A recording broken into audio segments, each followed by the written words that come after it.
Je vous salue. Encore une histoire pour vous aujourd'hui.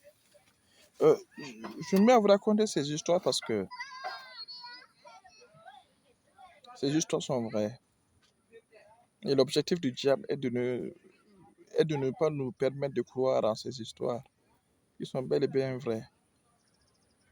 Mais cette fois-ci, je vous raconte, moi, mon histoire. Et je pense que c'est mieux parce que là, tu ne diras pas que c'est juste des inventions. C'était vers les années 2003. À cause, c'était à 23 heures. En ce temps, le quartier n'était pas trop ouvert.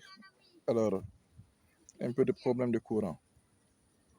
Ce jour-là, j'étais vers le grand espace du quartier. Alors, je voulais maintenant rentrer dans la concession pour aller me coucher. Et quand je suis rentré vers la concession, de loin, sur les blocs de pierre qui étaient déposés pour la construction,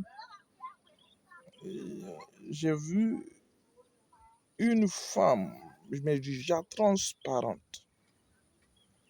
Mais j'ai pu reconnaître sa silhouette. J'ai pu reconnaître ses cheveux et tout. Mais c'était comme du vitre. C'était comme du vitre.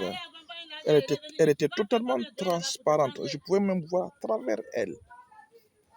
Quand je l'ai vue, mon cœur a battu. J'ai commencé à trembler. Les frissons. J'ai eu vraiment la chair de poule, pour vous dire la vérité. En ce temps, je n'avais pas encore rencontré le Seigneur Jésus. Alors, je vais être terrifié et je vais me retourner en courant vers le grand espace du quartier où se trouve la foule. Alors, mais je voulais coûte que coûte rentrer ce jour-là. Qu'est-ce que je vais faire? Je vais contourner la concession pour partir par derrière et rentrer.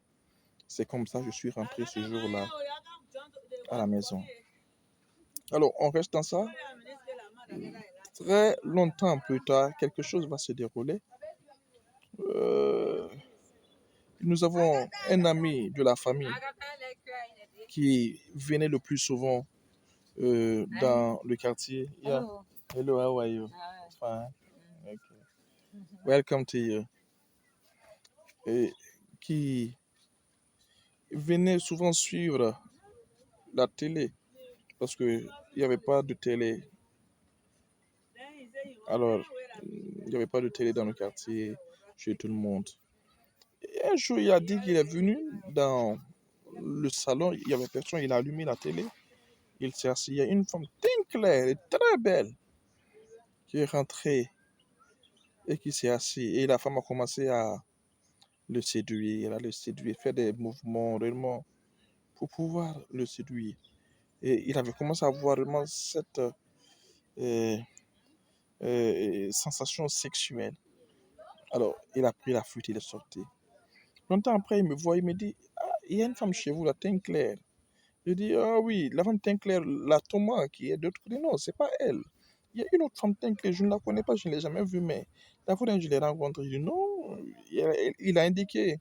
La femme, je dis, non, moi je ne connais aucune femme comme ça, je n'ai jamais vu une femme comme ça. Chez nous. Mais après, j'ai réalisé que je l'avais déjà vue. Oui, que j'avais déjà rencontré cette femme et qu'elle m'avait fait peur cette nuit-là. Je suis en train de vous dire que il y a des choses qui nous arrivent, parfois on oublie.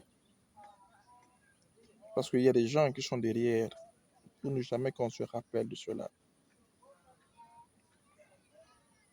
Mais les chrétiens, comme je ne cesse de le dire, ont une incrédulité exceptionnelle, très élevée, de sorte que le diable se fout de nous. Et même les petits sorciers se foutent de nous. Parce qu'on n'arrive même pas à croire en une petite chose. Comment on peut croire en des grandes choses si on ne croit pas à ces petites choses-là? Moi, c'est mon histoire. et cela m'est arrivé. J'ai d'autres histoires.